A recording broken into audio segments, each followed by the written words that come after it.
This conference will now be recorded. Good afternoon, everyone, and welcome back to this week's episode of the Digital Law News produced by Anson Evaluate. I'm Amelia Davies, an apprentice solicitor at Digital Law, and I'm joined by my colleague Peter Wright. And we're just going to be doing a slightly different podcast for you today. So we will be looking at the year in review and kind of taking a look back at some of the biggest stories that hit the headlines from the cyber and tech world this year. So I will pass over to Peter to introduce himself, and then we will get started. Hello, everyone, and Merry Christmas, and hope everyone has a good New Year. My name is Peter, and I'm a solicitor and the Managing Director at Digital Law. I'm looking forward to reviewing some of the high points or low points, as we may want to see them, of the last year, such as it's been. Thanks, Peter. So, starting with the gift that has just kept on giving this year. So, we are looking at Meta. So, throughout the year, Meta has been in our podcast virtually every week, I'd say, covering everything from kind of changes in their regulations and most of all, Facebook and Meta fines. So, Meta have been one of the highlights this year. They were fined 230 million by the Irish data protection watchdog after a breach that resulted in the details of more than 500 million users being published online. So, like I said, this was earlier this year, but still we are seeing other people's data being published and social media kind of users and makers making the same mistake again and again. And potentially into next year, will we have any more of these? Indeed, and I think it's important to look as well at Meta's sort of year overall, which I think probably when they look back will end up being quite a significant one in the history of the organisation as a whole. So there's that particular fine there, 265 million euro. But if we add up all of the regulatory enforcement against Meta, so the fines that have been applied and fines that we think are on the way, and also fines against WhatsApp, and we'll come to that. You're looking at a total amount of about €1 billion in total that they've had to deal with. So it's becoming significant. It's still only loose change for an organisation like Meta compared to most others that might have been impacted more heavily by fines of that size. But the point here is that they've had this other larger piece of enforcement which involves 500 million data subjects having their personal data breached and published online. And of course, that's EU data subjects as well, hence the application of such a large fine from the European data protection regulator, in this case, the Irish Data Protection Commissioner. There's also the fact that this isn't just the fine, it's the enforcement. So they're saying that they want Facebook to bring its processing into compliance, and they've specified specific remedial actions within a particular time frame. So that opens the door there that the DPC could come back and say, we're actually not happy with how you are demonstrating compliance with what we've asked you to do. This then slots in alongside the other major news this autumn, which has been the European Data Protection Board pushing the Irish Data Protection Commissioner to take enforcement action against Facebook for what are perceived to be basic failures of compliance in terms of how it complies with GDPR at a very fundamental level. And this is based on a privacy complaint made by Max Schrems, leader of his not-for-profit organisation, NOYB, None of Your Business, it stands for. And he registered a series of complaints very quickly on the heels of GDPR being introduced, because he had looked at the way that Facebook processed data, as he had been able to discern in his previous rounds of litigation that had gone all the way up to the the Court of Justice of the European Union. And he was of the view that Meta systems did not comply.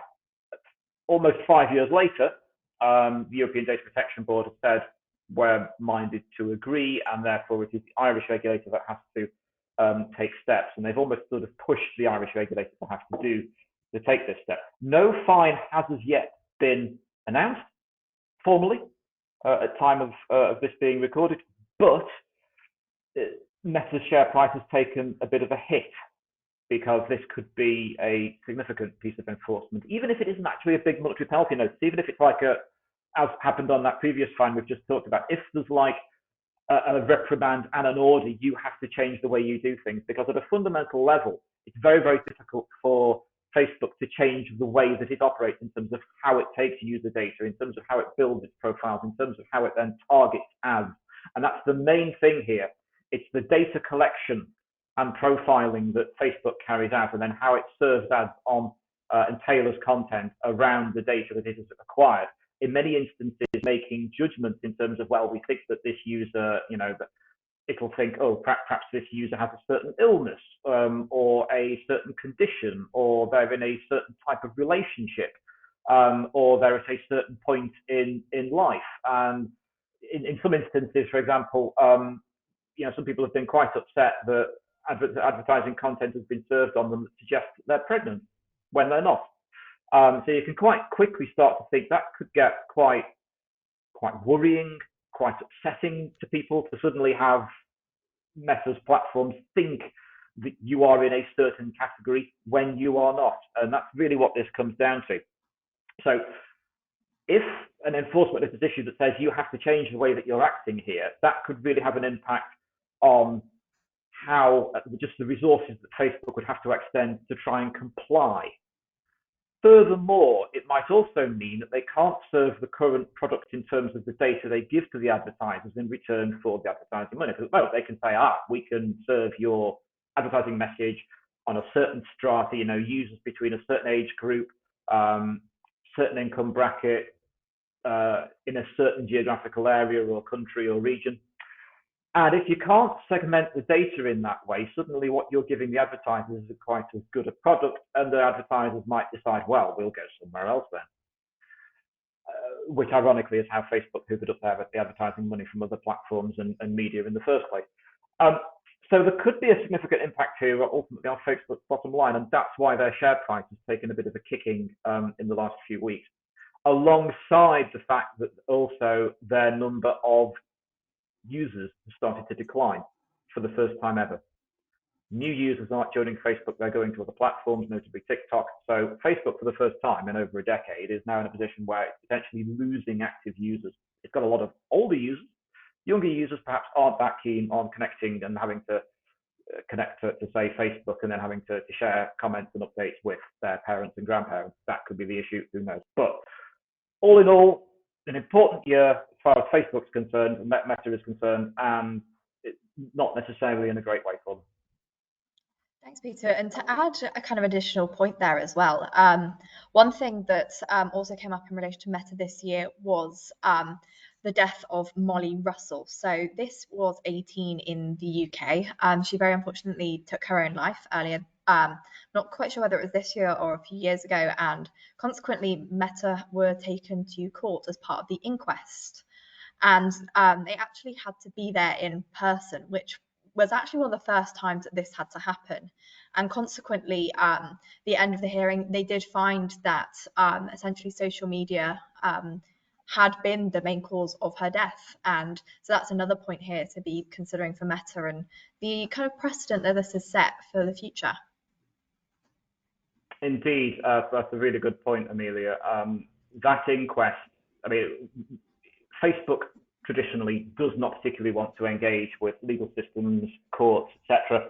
The steel shutters come down, they argue, not our problem, content's not, we aren't responsible for the content on our site, and they try and argue it's nothing to do with us. We just provide the platform, the content's nothing to do with us. That's been their classic line over the last 15 years.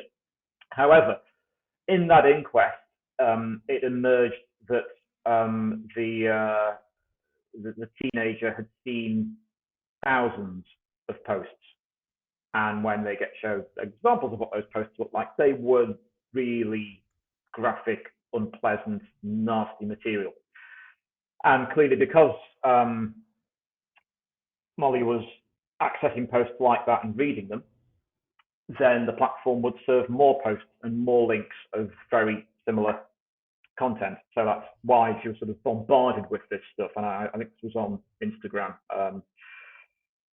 Meta's other platform. And as a result, this is the first time that in the inquest, the court was looking at this and came to the view that this did have something to do with Molly eventually taking her own life at a tragically young age, having been exposed to this sort of torrent over a significant period of time.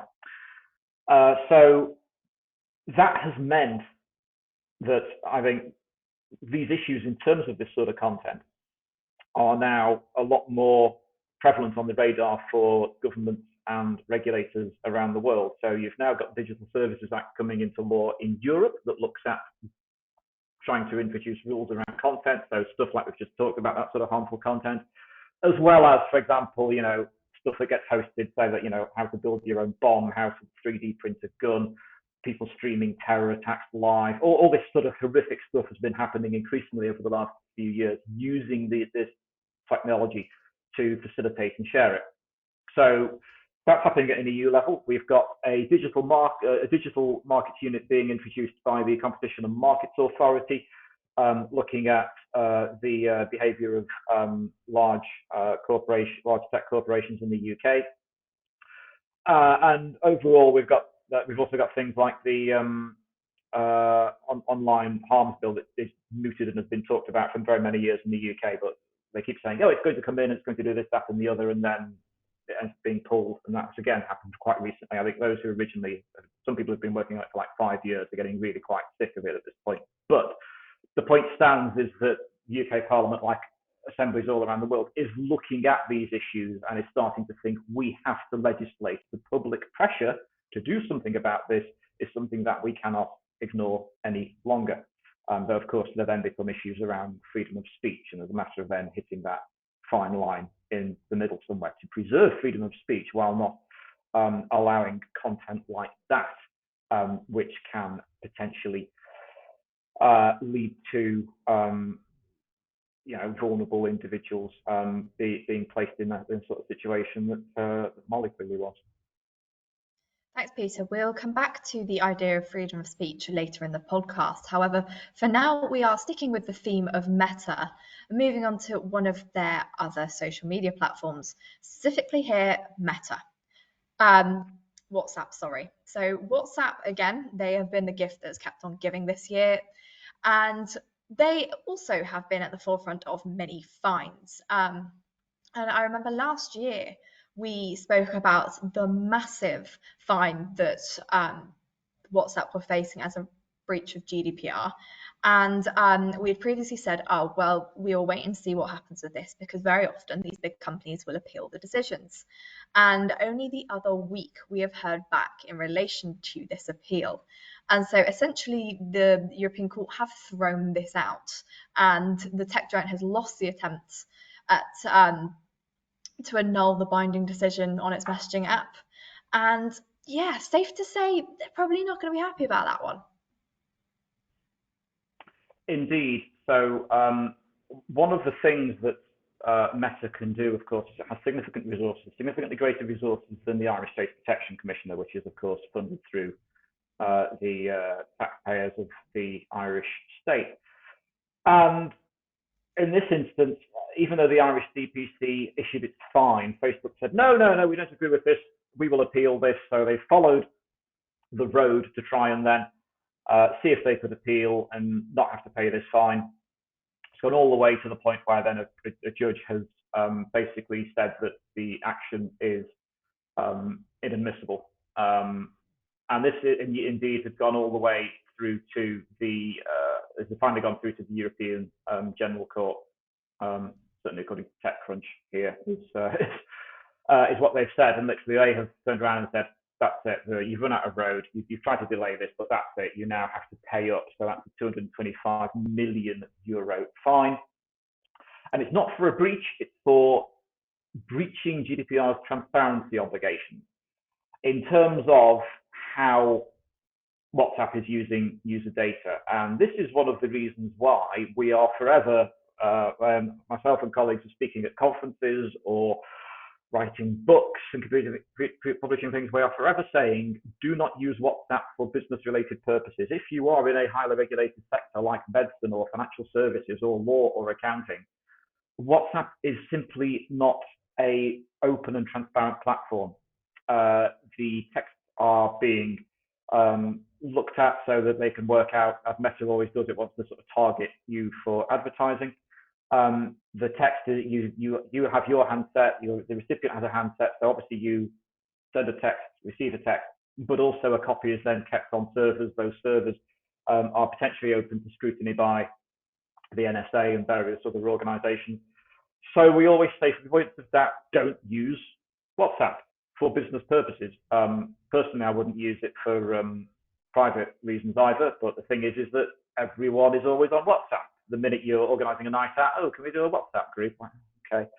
And it's just it. I personally wouldn't even want to share, a bank sort code and account number or the details of when I'm going to be outside of my house on WhatsApp for that purposes. But that's people's personal decision when it's their personal information in a personal capacity.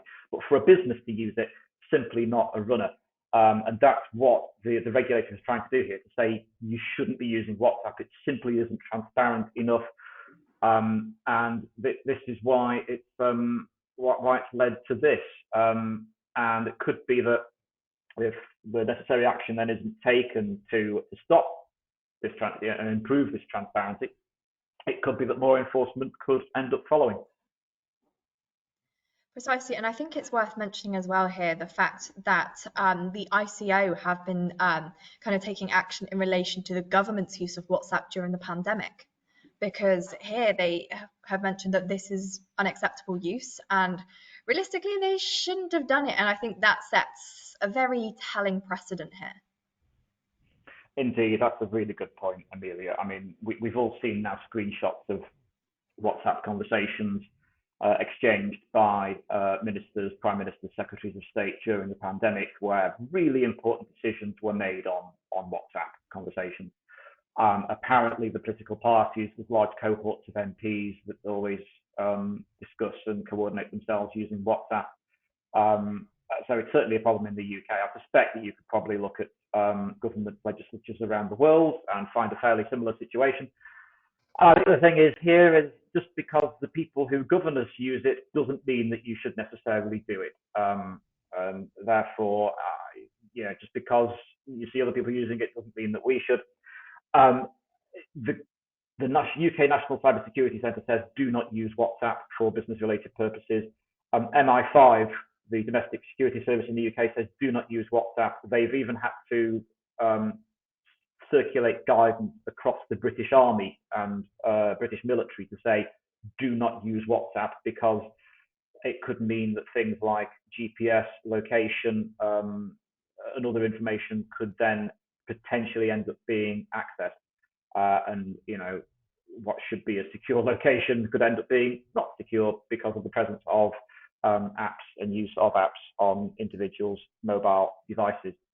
So I tend to go with what the UK National Cybersecurity Centre and MI5 say overall, and now the regulators as well, not the politicians.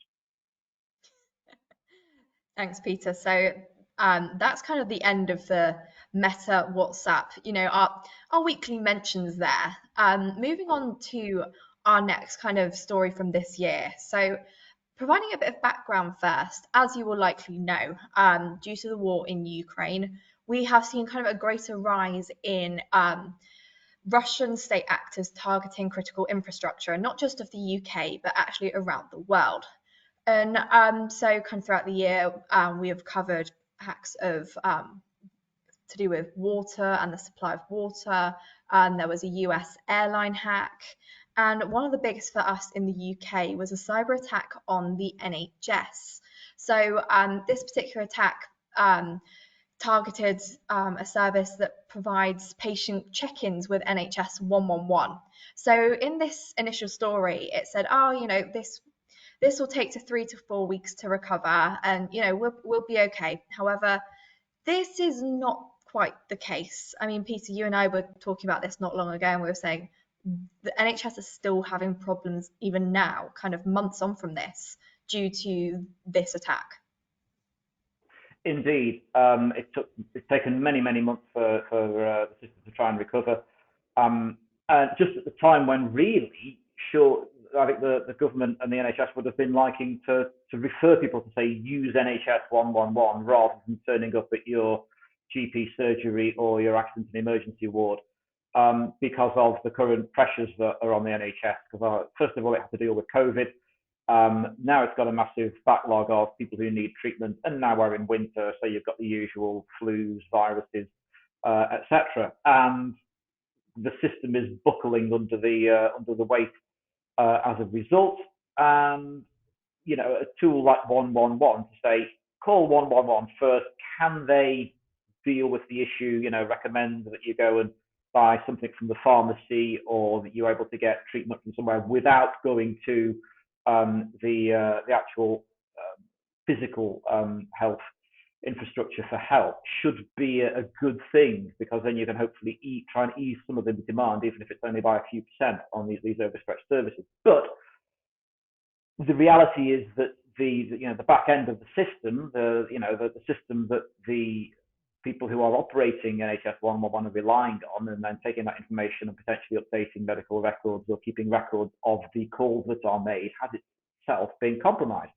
The NHS has had this problem before. It was the victim of the WannaCry attack, cyber ransomware attack in 2017. That applies around the world, but the NHS in particular was quite heavily compromised by it. And the reason it was vulnerable was it used what were at the time old versions of Microsoft Windows, old versions of Internet Explorer, because in many instances they were using old IT equipment and had to have the older versions, unsupported versions of those systems in place, because they couldn't, it was legacy systems, and they simply couldn't afford to upgrade. And they'd had, even though Microsoft had said we're no longer supporting these, they'd actually signed contracts to have service specifically for the NHS to hopefully allow that to continue. Those deals had expired, and therefore the systems weren't being properly updated, and that's why they were vulnerable. So that was in 2017. The NHS 111 attack shows that they are still vulnerable to these sorts of exploitation, unfortunately, and therefore the threat is simply not going away. Indeed, it is getting worse because of, as you say, Amelia, the Ukraine war and the threats from nation-state actors that are out there. And needless to say, it's not just Russia. I think as well, something to mention and kind of almost address the elephant in the room here. We are talking about the NHS. So by default, they are dealing with special category data because it is data relating to individuals' health. And therefore, when kind of doctors, GPs, they're not able to use these systems and access medical records of their patients, they're having to resort to other means in order to do this.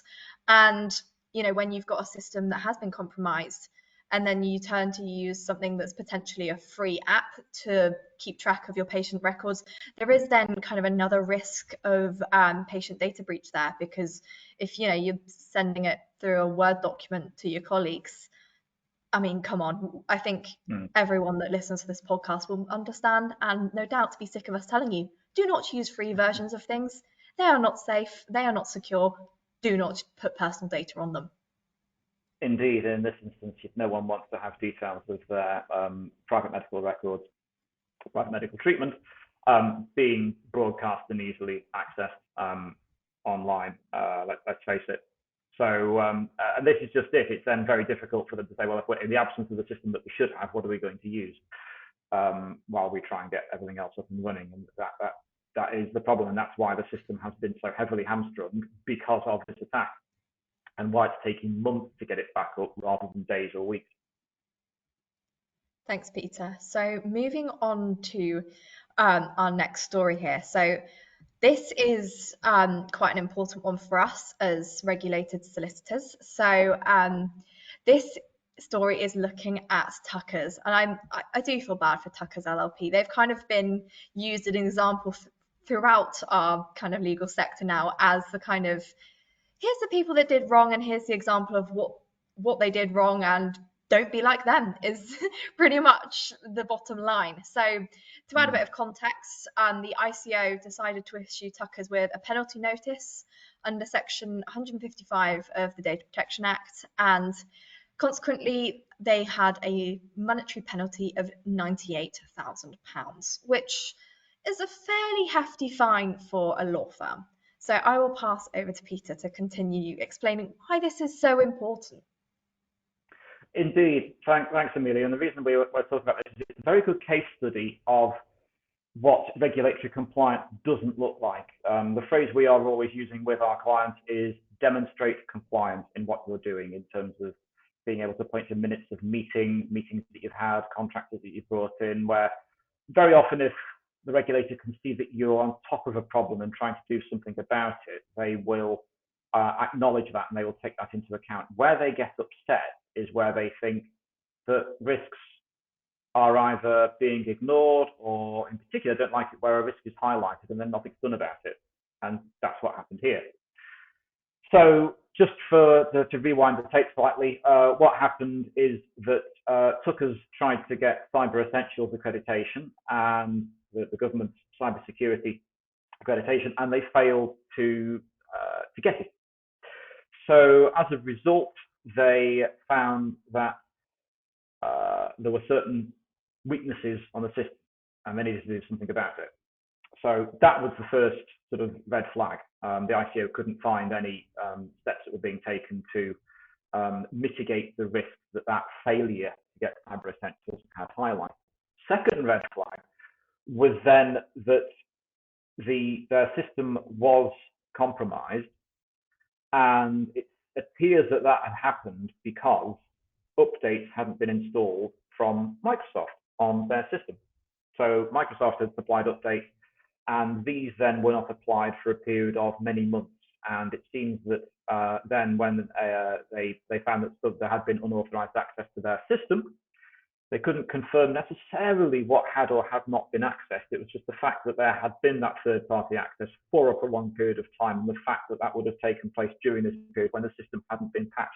So that was the thing that the regulator had a problem with, and hence that's why they've been fined £98,000, which compared to the hundreds of millions we've been talking about Meta seems chicken feed.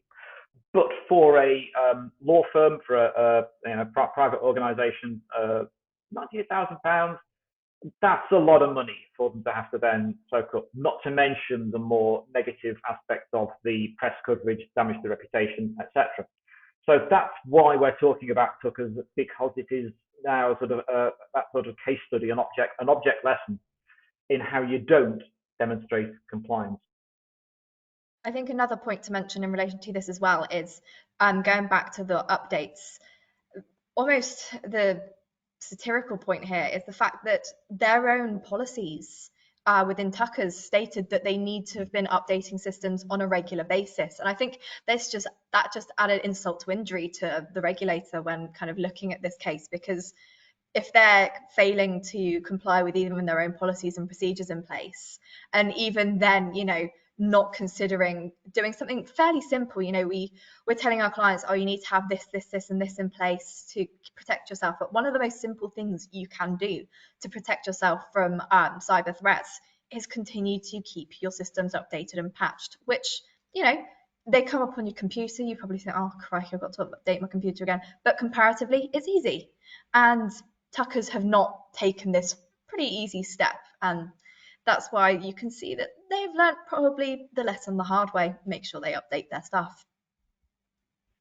Exactly. The issue there, that's a really good point, Amelia, that, if your own internal guidance says you do one thing and then you don't follow it, that is a real problem, because then the regulator looks and says, well, if you didn't follow this bit with regards to security updates, what about the other things that you're doing? When it says that if there's a data breach, you'll respond in such a way, can we trust that you would or would not do that? Is this just a document that pays lip service, and then in reality you'll do something totally different?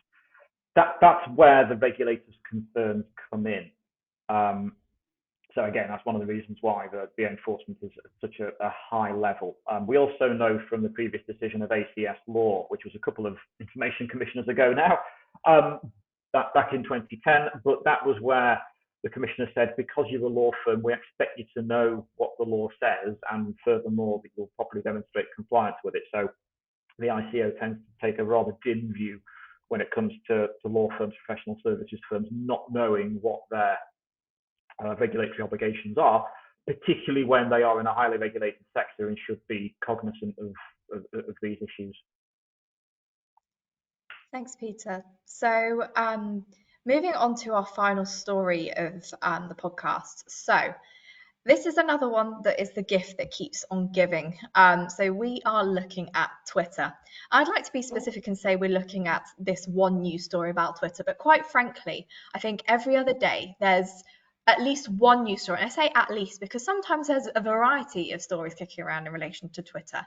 So starting at the top, Elon Musk decided to buy Twitter earlier this year. And so in case you have in fact been living under a rock and do not already know this, he started off saying yes, he wanted to buy Twitter, and then he sort of backed out of the deal. And then many months later, when it was almost ready to be taken to court, he decided, actually, no, I will buy Twitter for the given amount, which was almost double or triple the share price. And essentially, he was spending a lot of money on a platform that arguably was not worth it.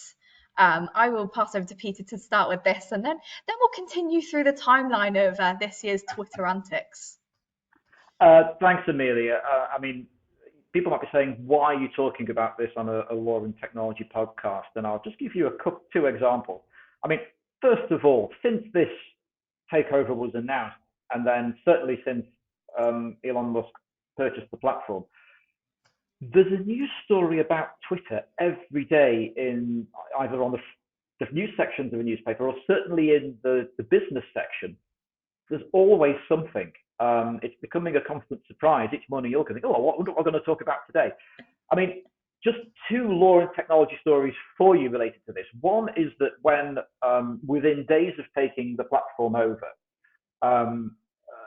Musk said, we're losing $4 million a day. We have to radically reduce the size of the workforce, and basically took an axe to that workforce and engaged in mass firings, which in some countries there's legislation to stop you doing that. And in the UK, for example, you can't just fire someone with no good reason. There's consultations and a redundancy process, and people have employment rights. And it turns out that when people have been in comparatively well-paid jobs for a number of years, and then those employment rights aren't respected, they can then take you to the employment tribunal. So already we are seeing stories, and certainly those who were fired in the UK, where some of Twitter's functions were totally removed. You know, people in media, different departments, just all gone from some departments, totally cleared out. So already we've seen that significant settlements have ended up having to be paid out. And you can imagine us thinking, well, look, it's just easier to remove this large staff overhead. If I get half of that going off the balance sheet, that then frees things up, and I can change the working culture. And well, let's not hypothesize too much on the reason to this, but certainly from a financial point of view, get the headcount down, that frees up money. Hopefully we then aren't continuing to lose $4 million a day. But then consider what you're going to have to pay out in countries like the UK and others where what was undertaken did not comply with what are the accepted ways that consultations and redundancies are carried out. In that instance, you're then looking at potentially paying out thousands, tens of thousands, or potentially for someone who's been there in a highly paid, highly skilled role for a prolonged period of time, say 10 years, you could be looking at payouts in the region of tens or even hundreds of thousands of pounds. Replicate that across different countries, but it's not just then paying the individual. If they've had a lawyer retained to take them through the employment tribunal or whatever court or tribunal it may be in different countries, their costs will need to be paid, which could meet or exceed the amount of an award settlement to the employee.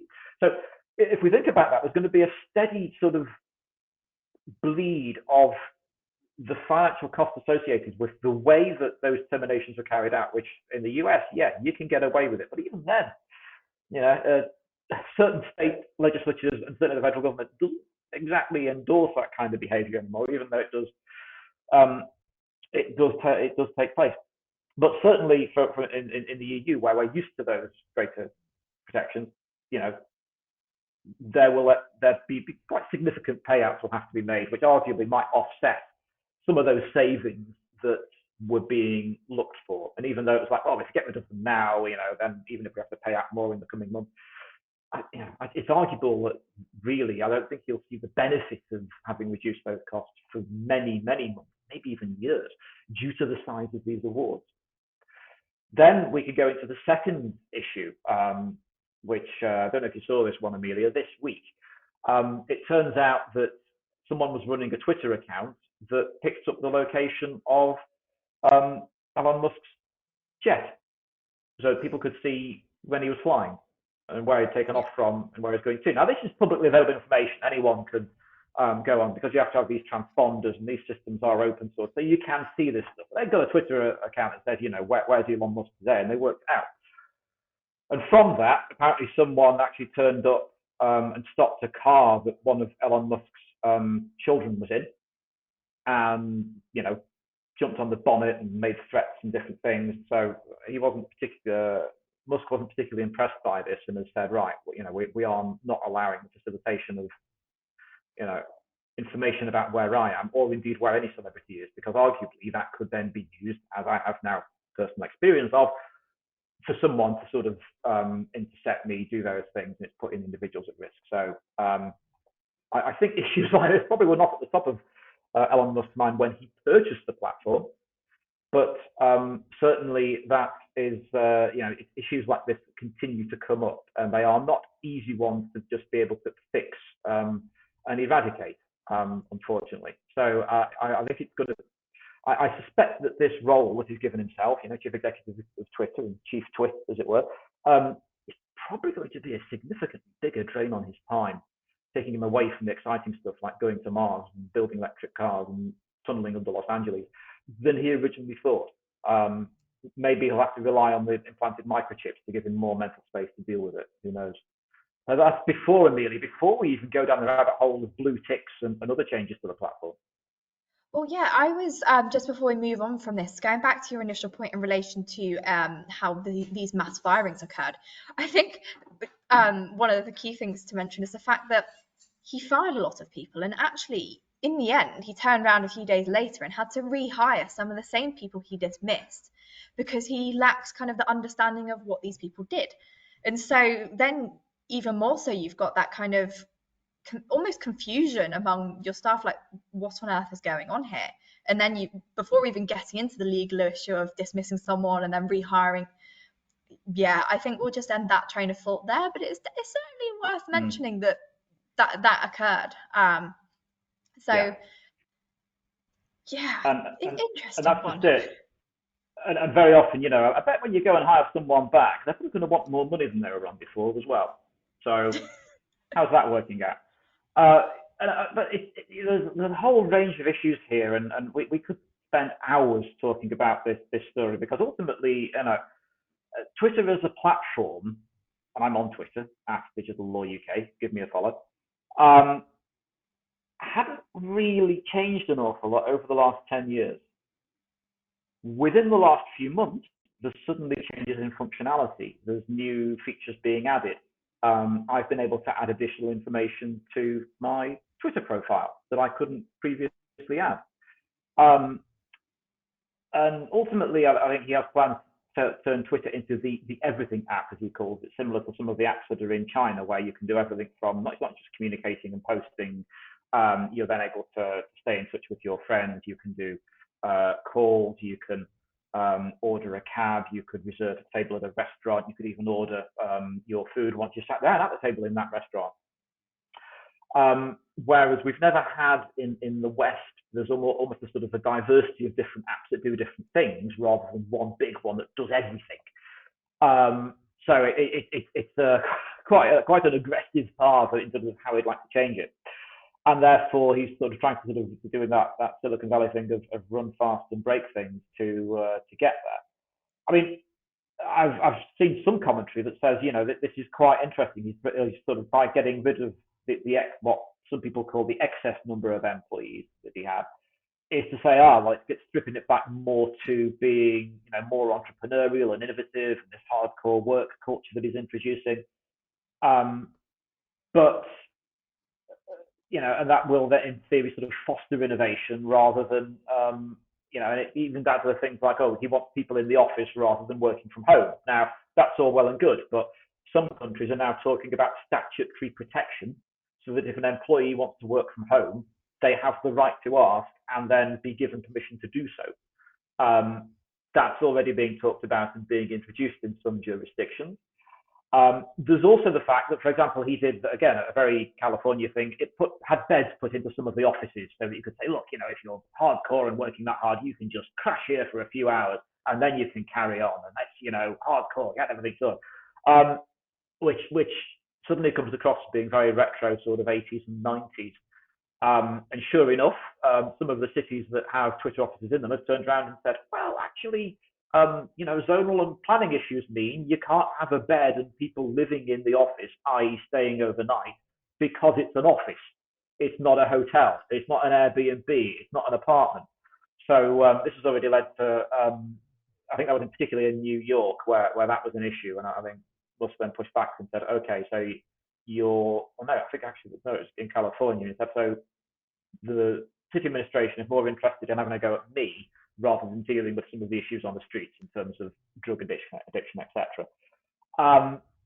Interesting way of putting it, but the point is that there are certain niceties in terms of planning, environment, and use, let alone working conditions, that we do have to think about. Now, people can or can't. Some people might say, "Well, I don't agree with that." Well, fine, but that's what the law says. Don't shoot the messenger. That's what in many countries, that's what the law says, and that's what you have to work within if you're going to operate as a company respecting the rule of law. But some of these protections have been introduced over the decades, which is why you don't have some of those practices that may have been the norm last century in modern Western economies. It's a fascinating case study to look at. And as I say, each day we could look at a new story that's in the news about Twitter and find the legal issues in that. And that could make a podcast all of its own. But funnily enough, we have other things to do. So just one last thing on this story, going back to something we mentioned kind of at the top end of this podcast. Peter, you mentioned about kind of different regulations that are going to be coming in and Musk's plans for kind of a free speech platform. So this is where there is yet another very big legal issue here, because even just comparing the US versus the UK, there are slightly different ideas in relation to free speech and what classes as free speech. And so Musk kind of saying he wants Twitter to be a platform where you can essentially say anything and it not be regulated. There's going to be a few problems when we look at the Online Safety Bill and the Digital Markets Act, Digital Service Act that are being brought in. So that in itself is potentially an issue that will be coming up in 2023, no doubt. It is, and yeah, I mean, indeed, these are stories that can run and run and run. I mean, interestingly, certain people who had been banned from the platform for expressing certain views, he then let back on. So technically, Donald Trump could go back onto Twitter. He hasn't as yet. He's now got his own platform, if you're really into that. But in the meantime, for example, the artist formerly known as Kanye West had been taken off Twitter, mustered a public poll, said, should we have him back? And everyone went, yay! And then, he came back onto the platform and then said some things that could be construed as racist and anti-Semitic. And then he kept on doing it. So then he was taken off the platform again. So I think Musk is very rapidly finding that those principles he may want to cherish of the world's town square and freedom of speech, you do have to draw a line somewhere. Arguably, it's just saying, well, you couldn't say that with a megaphone in a public place. So furthermore, you can't say it on Twitter either. But these are the sort of agonies, unfortunately, that when you have a platform like this, you then have to start looking at and thinking, well, how are we going to apply this? Furthermore, of course, the laws in terms of what could be construed as, say, hate speech or something that is aggressive or racist or discriminatory will vary from country to country. So you'll always have one country saying, well, it's fine, another one saying, no, we can't possibly have that. And that's again the problem that you find yourself in. And that's before we then start looking at the broader issues on Twitter in terms of where it will be going, and how you're going to sort of then what sort of speech is okay, what sort of speech isn't okay, and clearly the decision has been taken. I mean, when he was taking over the platform, was like, we'll have a council that will look at these sorts of things, a bit like on Facebook where they've hired various ex-politicians and judges to sort of sit as a board looking at these sorts of things and make the occasional pronouncement. But at the moment, Musk seems to be doing it as a there's about 300 million people on that council as far as he's concerned, and it's Twitter, and he's doing live polls. But it's not necessarily going to give him it might give him this is the decision I want to take, but it's not going to give him sort of the clear, and this is why, and a backup and a reason and something that you can then justify it with. Yeah, as we say, Amelia, Twitter is the story that will continue to run and run. Thanks, Peter. So that was, in fact, our last story for today, and in fact, our last kind of podcast for this year. So thank you very much for listening, and thank you to our listeners that have been listening all year round. And hopefully we will be back in 2023 with the new podcast, and we hope to see you again soon.